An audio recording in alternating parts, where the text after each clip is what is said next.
അപ്പോൾ അത് uric acid അങ്ങനെ ഒരു വേദന ഉണ്ടാക്കുന്ന ഒരു കാര്യം മാത്രമല്ല, അതിൽ കുറേ ഒളിഞ്ഞിരിക്കുന്ന വസ്തുതകളും കൂടെ ഉണ്ട്, അപകട സൂചനകളുണ്ട്. അതിനെക്കുറിച്ചൊക്കെ നമുക്ക് മനസ്സിലാക്കാം. ഇപ്പോൾ യൂറിക് ആസിഡ് നമ്മൾ സാധാരണ ഉണ്ടായിക്കഴിഞ്ഞാൽ എന്ത് ചെയ്യും, നമ്മുടെ മലത്തിൽ കൂടെയും മൂത്രത്തിൽ കൂടെയും അങ്ങ് പോയിക്കോളും. പക്ഷേ ഇത് അടിഞ്ഞുകൂടുന്ന ഒരവസ്ഥ വരുമ്പോഴാണ് ശരിക്കും പറഞ്ഞാൽ യൂറിക് ആസിഡിൻ്റെ ഒരു അപകടം ഉണ്ടാകുന്നത്.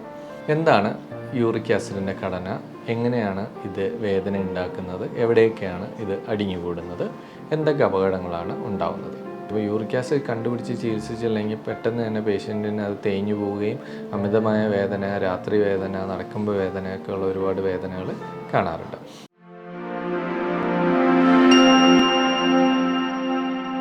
നമസ്കാരം, എൻ്റെ പേര് ഡോക്ടർ പ്രശാന്ത് ജെ എസ്. ഞാൻ ഫാത്തിമ ഹോസ്പിറ്റലിലെ ട്രോമ റീപ്ലേസ്മെൻറ്റ് ആൻഡ് ആർത്രോസ്കോപ്പി വിഭാഗം മേധാവിയാണ്. ഇന്ന് നമ്മളിവിടെ സംസാരിക്കാൻ പോകുന്ന വിഷയം യൂറിക് ആസിഡ്.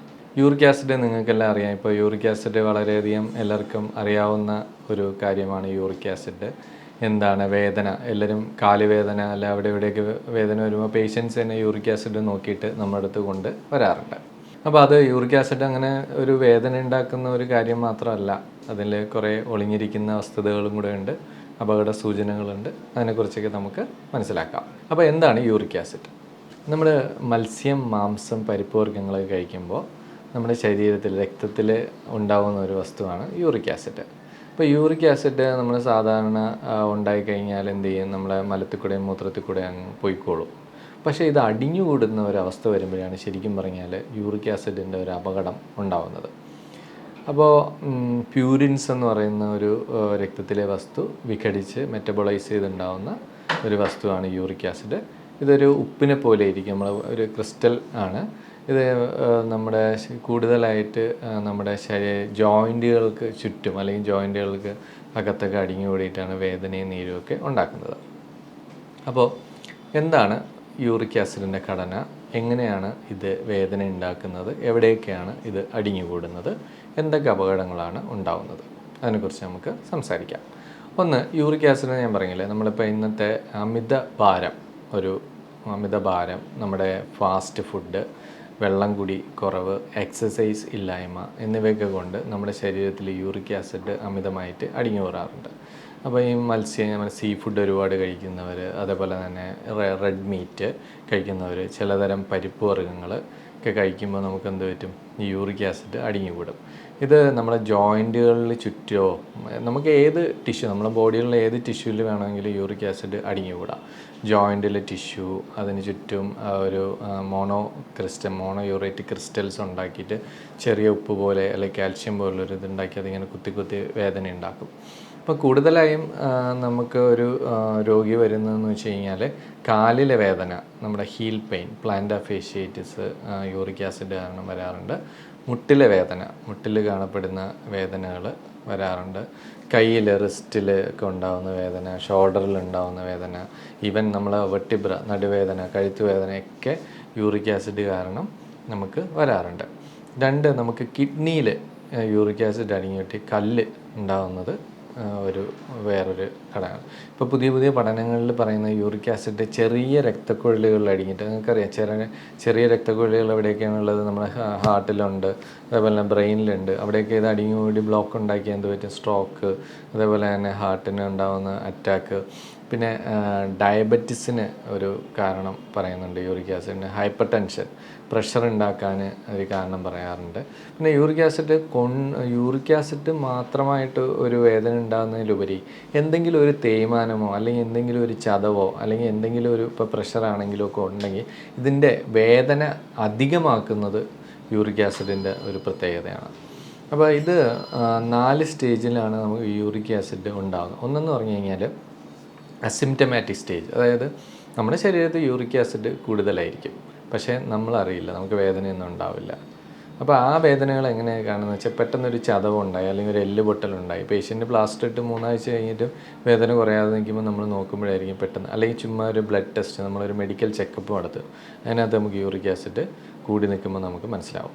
രണ്ടെന്ന് പറഞ്ഞാൽ അക്യൂട്ട് ഗൗട്ട് എന്ന് പറഞ്ഞാൽ യൂറിക് ആസിഡ് കാരണം അതെവിടെയെങ്കിലും ഡെപ്പോസിറ്റ് ചെയ്തുണ്ടാകുന്ന ഒരു അസുഖത്തിനെയാണ് നമ്മൾ ഗൗട്ട് എന്ന്. ഇത് പണ്ടൊക്കെ കിങ്സ് ഡിസീസ് എന്നാണ് പറയേണ്ടത്. കാരണം എന്ന് വെച്ച് കഴിഞ്ഞാൽ സാധാരണ ഇതെങ്ങനെ ഉണ്ടാകുമെന്ന് വെച്ച് കഴിഞ്ഞാൽ നമ്മൾ അമിതമായിട്ട് ഭക്ഷണം കഴിക്കുന്നു, അതായത് നല്ല സീ ഫുഡും റിച്ച് ആയിട്ടുള്ള റെഡ് മീറ്റും ഒക്കെ കഴിച്ചിട്ട് അതിൻ്റെ കൂടെ ആൽക്കഹോൾ, ബിയർ, വൈൻസ് അങ്ങനെ എന്തെങ്കിലും കഴിക്കുമ്പോൾ ഈ ആൽക്കഹോളിനൊരു പ്രത്യേകതയുണ്ട്. യൂറിക് ആസിഡിനെ പെട്ടെന്ന് ഇത് ജോയിൻറ്റിലോട്ട് അല്ലെങ്കിൽ നമ്മുടെ മസിലുകളിലൊക്കെ ഡെപ്പോസിറ്റ് ചെയ്യിപ്പിക്കും. ഡെപ്പോസിറ്റ് ചെയ്യുമ്പോൾ എന്ത് പറ്റും, ഇത് പെട്ടെന്ന് അവിടെ കുത്തിയിട്ട് ഒരു ഇൻഫ്ലമേഷൻ, നീരും വേദനയൊക്കെ ഉണ്ടാക്കും. അതുകൊണ്ട് പണ്ടൊക്കെ ഇങ്ങനെ ഒരുപാട് റിച്ച് ഫുഡ് കഴിക്കുന്ന ആൾക്കാർ അങ്ങനെയുള്ളൊരു ലീനിയേജ് ആയതുകൊണ്ടായിരിക്കും ചിലപ്പോൾ അതൊരു കിങ്സ് ഡിസീസ് എന്ന് നമ്മൾ വിളിക്കുന്നത്. പിന്നെ നമ്മൾ ഭക്ഷണമൊക്കെ ഞാൻ പറഞ്ഞല്ലോ, അമിതഭാരം, വെള്ളം കുടിക്കുന്നത് കുറവ് കാരണം യൂറിക് ആസിഡ് അടിഞ്ഞു കൂടുന്നു. പിന്നെ നമ്മുടെ എക്സസൈസ് ഇല്ലായ്മ, അപ്പോൾ രക്തോട്ടം കുറയുന്ന, സ്റ്റാഗ്നേഷൻ ഓഫ് ബ്ലഡ്, അതൊക്കെ യൂറിക് ആസിഡ്. ഇതിനെപ്പോഴും നമ്മുടെ ഹൃദയത്തിൽ നിന്ന് അകലെയുള്ള, അതായത് കാല്, കൈ അങ്ങനെയുള്ള സ്ഥലങ്ങളിലൊക്കെ കൂടുതൽ വേദനയും നീരും അല്ലെങ്കിൽ പുകച്ചിൽ, ചില സ്ഥലങ്ങളിൽ ഇതിന് ചുടുവാദം എന്നൊക്കെ പറയാറുണ്ട്. കാരണം ഇതിൻ്റെ ഒരു ചൂട് ഉണ്ടാവുന്നത് കാരണം, ഒരു പുകച്ചിലുണ്ടാവുന്നത് കാരണം നമുക്ക് യൂറിക് ആസിഡ് കാണാറുണ്ട്. പിന്നെ ഒരു വളരെ കോമൺ ആയിട്ടുള്ള കാരണം ചില മരുന്നുകൾ, അതായത് കൂടുതലും നമ്മൾ ഈ പ്രഷറിനൊക്കെ കൊടുക്കുന്ന ചില ഹൈപ്പർ യൂറിസീമിക് ഡ്രഗ്സ് ഉണ്ട്. അത് യൂറിക് ആസിഡിന് ഒരു കാരണമാണ്. അപ്പോൾ നമ്മൾ ഭക്ഷണക്രമം, പിന്നെ ചില മരുന്നുകൾ, പിന്നെ ഒരു ഭാവം എന്ന് പറഞ്ഞു കഴിഞ്ഞാൽ നമ്മുടെ ജനിതകമായ ചില പ്രശ്നങ്ങൾ, അതായത് നമ്മളെ എൻസൈം ഡെഫിഷ്യൻസീസ്, യൂറിക് ആസിഡിനെ നമ്മൾ ദ്രവിപ്പിച്ച് അല്ലെങ്കിൽ മെറ്റബോളൈസ് ചെയ്യുന്ന എൻസൈംസിൽ എന്തെങ്കിലും പ്രശ്നം ഉണ്ടെങ്കിൽ നമുക്ക് യൂറിക് ആസിഡ് കാണാറുണ്ട്. പിന്നെ എന്ന് പറഞ്ഞു കഴിഞ്ഞാൽ പ്രായം എന്ന് പറഞ്ഞാൽ സാധാരണ ഇത് കൂടുതലും പിന്നെ ആണുങ്ങളിൽ ആണ് കാണാറ്. പക്ഷേ ഈ പോസ്റ്റ് മെനോപ്പസ്, നമ്മൾ ആർത്തവിരാമം സംഭവിച്ച സ്ത്രീകളിൽ യൂറിക് ആസിഡ് കൂടുതൽ കാണാറുണ്ട്. അത് ഏകദേശം അപ്പം മിഡിൽ ഏജ്ഡ് ആയിട്ടുള്ള ആൾക്കാരിലാണ് യൂറിക് ആസിഡ്. കുട്ടികളിലും കുറവായിരിക്കും, പിന്നെ വയസ്സായാലുണ്ടാകുമെങ്കിൽ പോലും മിഡിൽ ഏജിലാണ് സിംറ്റം ആയിട്ട് കൂടുതൽ ആൾക്കാർ നമ്മുടെ അടുത്ത് വരാറ്. അപ്പോൾ ഇതൊരു ജനിതകമായിട്ടുള്ള എൻസൈം പ്രശ്നങ്ങളും കാരണം ഇങ്ങനെ വരും. ഇനി ചില കേസുകളിൽ അണ്ടർ സെക്രീറ്റേഴ്സ് ഒക്കെ ഉണ്ട്, അതായത് നമ്മൾ കിഡ്നിക്ക് അങ്ങനെ എന്തെങ്കിലുമൊക്കെ പ്രശ്നം ഉണ്ടെങ്കിൽ, അല്ലെങ്കിൽ ഹാർട്ടിന് എന്തെങ്കിലുമൊക്കെ പ്രശ്നം ഉണ്ടെങ്കിൽ, അല്ലെങ്കിൽ നമുക്ക് ബാധിക്കുന്ന ചിലതരം ക്യാൻസറുകൾ, ലുക്കീമിയ പോലുള്ള ക്യാൻസറുകൾ, അല്ലെങ്കിൽ അതിന് കൊടുക്കുന്ന കീമോതെറാപ്പി ഒക്കെ കാരണം യൂറിക് ആസിഡ് ഇങ്ങനെ കൂടുതൽ നിൽക്കാറുണ്ട്. അപ്പോൾ യൂറിക് ആസിഡ് കൂടുതലായി കഴിഞ്ഞാൽ അതിന് നമുക്ക് മൂന്ന് ഫേസ് ഉണ്ട്. ഒന്ന് അക്യൂട്ട് അറ്റാക്ക്, പെട്ടെന്ന് പേഷ്യൻ്റ് ഭയങ്കര സിവിയർ ആയിട്ടുള്ള പെയിൻ ആയിരിക്കും, പിന്നെ ഭയങ്കര വേദനയായിട്ട് നിലവിളിച്ച പേഷ്യൻ്റ് വരും. അതിനാണ് അക്യൂട്ട് ഗൗട്ടി അറ്റാക്ക് എന്ന് പറയുന്നത്.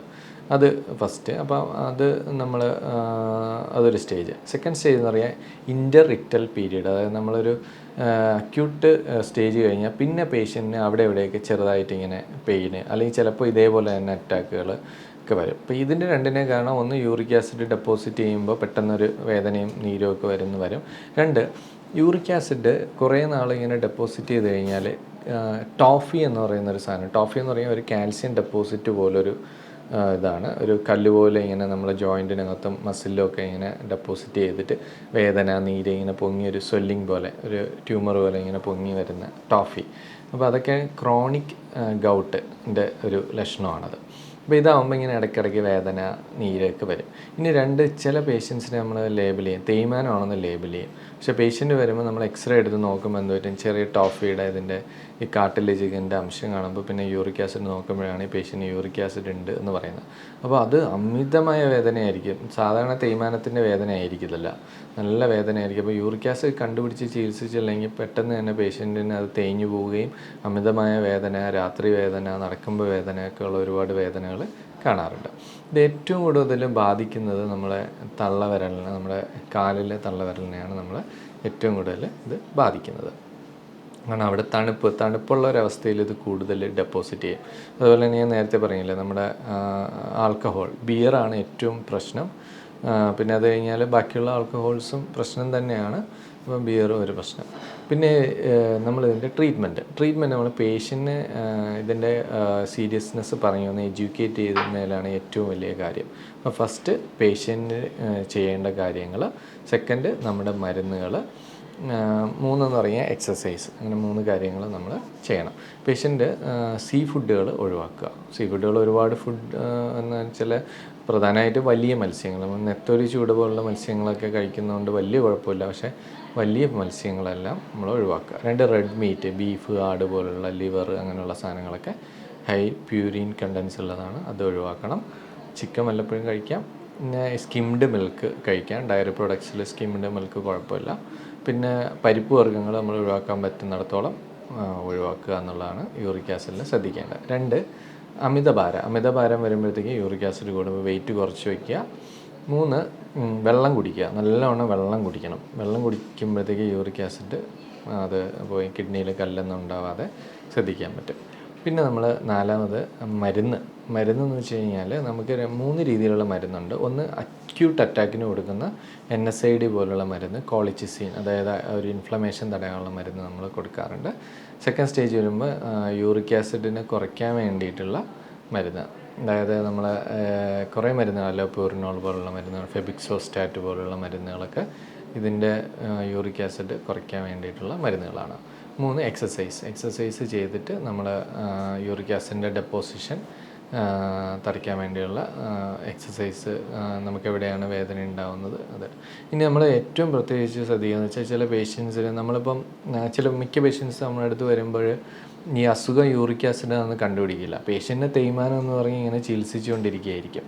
അപ്പം പേഷ്യൻ്റ് വന്ന് നമ്മൾ യൂറിക് ആസിഡിനെ കണ്ടുപിടിക്കുകയും യൂറിക് ആസിഡിൻ്റെ മരുന്ന് കൊടുക്കുകയും വേദന പറയാം.